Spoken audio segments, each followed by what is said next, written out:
नमस्कार प्यारे दर्शकों, मैं हूं कमल दुबे, आपका ज्योतिष मित्र। सौभाग्य सलाह में आपका स्वागत करता हूं। प्यारे दर्शकों, आज का हमारा विषय है गौरी योग। ऐसे योग में जन्म लेने वाला जातक माता गौरी का विशेष कृपा पात्र होता है। सुंदर शरीर, कमल के समान मुख वाला, पुत्र पौत्र इत्यादि से युक्त, राजा से उसकी मित्रता रहती है। धन धान्य सुख समृद्धि ऐश्वर्य की प्राप्ति उसके जीवन में सहज ही रहती है। जिस कुल जिस खानदान में वह जन्म लेता है, उस कुल उस खानदान के नाम को आगे बढ़ाने वाला होता है। माता गौरी ने माता सीता को आशीर्वाद दिया था, वही योग के विषय में मैं आपसे चर्चा कर रहा हूँ। जिस भी जातक की कुंडली में यह योग बनता है, माता रानी की विशेष कृपा ऐसे जातकों के ऊपर रहती है। आइए व्हाइट बोर्ड पे समझते हैं कि यह योग बनता कैसे है। आप किसी भी लग्न के हों, किसी भी राशि के हों, अगर आपने अपनी कोई कुंडली बनवाई है तो लग्न कुंडली को सामने रख लीजिए और मेरे द्वारा बताए गए सूत्र को अपने कुंडली के ऊपर लगा करके देखिए कि आपकी कुंडली में भी अगर यह योग बना है तो इस योग की जो भी विशेषताएं हमने बताई हैं, इस सारी विशेषताएं आपके जीवन में निश्चित तौर पे चरितार्थ होंगी। इस योग में आपको दो ग्रहों को देखना है, बृहस्पति को और चंद्रदेव को। चंद्रदेव केंद्र या त्रिकोण में विद्यमान हो। अब केंद्र के विषय में तो आप जानते ही हैं, पहला घर, चौथा घर, सातवां घर और 10वां घर हमारे केंद्र के हैं और 5वां घर और 9वां घर हमारे त्रिकोण के हैं। चंद्रदेव पहले, चौथे, 5वें, 7वें, 9वें, 10वें घर में से किसी एक घर में विराजमान हो और कहीं से बृहस्पति देव की दृष्टि इनके ऊपर हो। बृहस्पति देव अपनी स्वराशि धनु राशि या मीन राशि या अपनी उच्च की राशि में हो तो बन जाता है गौरी योग। एक एक करके आपको समझाते हैं और आप ध्यान से इस वीडियो को देखें। Video like share comment subscribe करना न भूलें, जिससे आने वाली महत्वपूर्ण वीडियो आप तक आसानी से पहुंचती रहे। अगर गुरुदेव लग्न में ही विराजमान हो तो हमने बताया कि गुरुदेव की दृष्टि चंद्रदेव पर कहीं से पड़ जाए और चंद्रदेव केंद्र या त्रिकोण में विद्यमान हो तो गौरी योग का निर्माण होता है। ध्यान यह रहे कि गुरुदेव जहाँ पर विद्यमान हो वह उनकी स्वयं की राशि हो, धनु राशि या मीन राशि या उनकी उच्च की राशि हो।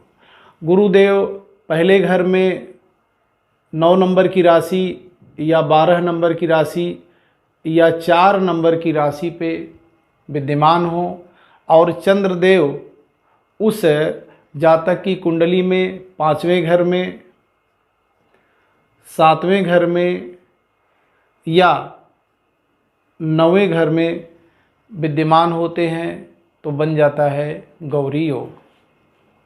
बृहस्पति देव को 3 दिव्य दृष्टि प्राप्त है, 5वीं, 7वीं और 9वीं।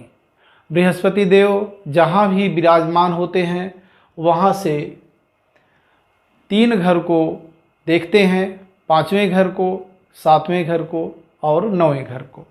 तो अगर लग्न में ही बृहस्पति देव विराजमान हैं तो उनकी 5वीं दृष्टि 5वें घर पे, 7वीं दृष्टि 7वें घर पे और 9वीं दृष्टि 9वें घर पे जाती है। 5वें घर या 7वें घर या 9वें घर में कहीं भी चंद्रदेव विराजमान हैं तो गौरी योग का निर्माण हो जाता है। दूसरी स्थिति में यदि गुरुदेव दूसरे घर में 4 नंबर या 9 नंबर या 12 नंबर की राशि में विराजमान हो और चंद्रदेव 10वें घर में उपस्थित हों तो बन जाता है गौरी योग। यदि गुरुदेव तीसरे घर में 4 नंबर या 9 नंबर या 12 नंबर की राशि पे विराजमान हों और चंद्रदेव 7वें घर या 9वें घर में विराजमान होते हैं तो बन जाता है गौरी योग। अगली स्थिति में यदि गुरुदेव चौथे घर में 4 नंबर या 9 नंबर या 12 नंबर की राशि में विद्यमान होते हैं और चंद्रदेव 10वें घर में विराजमान होते हैं तो बन जाता है गौरी योग। गुरुदेव 5वें घर में 4 नंबर या 9 नंबर या 12 नंबर की राशि में विराजमान हों और चंद्रदेव 9वें घर में या लग्न में विराजमान होते हैं तो बन जाता है गौरी योग। प्यारे दर्शकों, गुरुदेव यदि छठे घर में विराजमान हो, 4 नंबर की राशि, 9 नंबर या 12 नंबर की राशि में और चंद्रदेव 10वें घर में विराजमान हो तो बन जाता है गौरी योग। इसी प्रकार से गुरुदेव 7वें घर में विराजमान हों और चंद्रदेव पहले घर में विराजमान होते हैं तो बन जाता है गौरी योग। इसी प्रकार से गुरुदेव 8वें घर में 4 नंबर या 9 नंबर या 12 नंबर की राशि में विराजमान हों और चंद्रदेव चौथे घर में विराजमान होते हैं तो बन जाता है गौरी योग। इसी प्रकार से गुरुदेव यदि 9वें घर में 4 नंबर या 9 नंबर या 12 नंबर की राशि में विराजमान होते हैं और चंद्रदेव पहले घर में या 5वें घर में विराजमान होते हैं तो बन जाता है गौरी योग।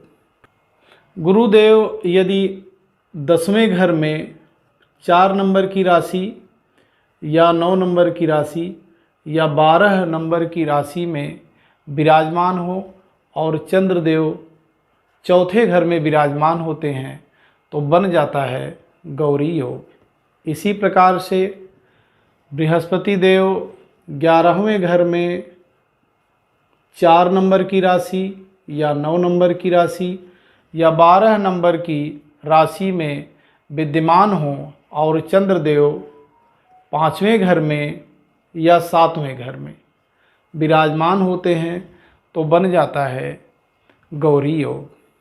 इसी प्रकार से बृहस्पति देव यदि 12वें घर में विराजमान हो 4 नंबर या 9 नंबर या 12 नंबर की राशि पर और चंद्रदेव चौथे घर में विराजमान होते हैं तो बन जाता है गौरी योग। इस प्रकार से मित्रों, पहले घर से लेके 12वें घर तक में अलग अलग बृहस्पति देव विराजमान हों और दृष्टि में केंद्र या त्रिकोण में चंद्रदेव आते हैं तो बन जाता है गौरी योग। बहुत ही महत्वपूर्ण योग है, इसको अपने कुंडली पे लगा करके देखिए। अगर आपके कुंडली में इस प्रकार का योग बना है तो माता गौरी की विशेष कृपा आपके ऊपर रहेगी।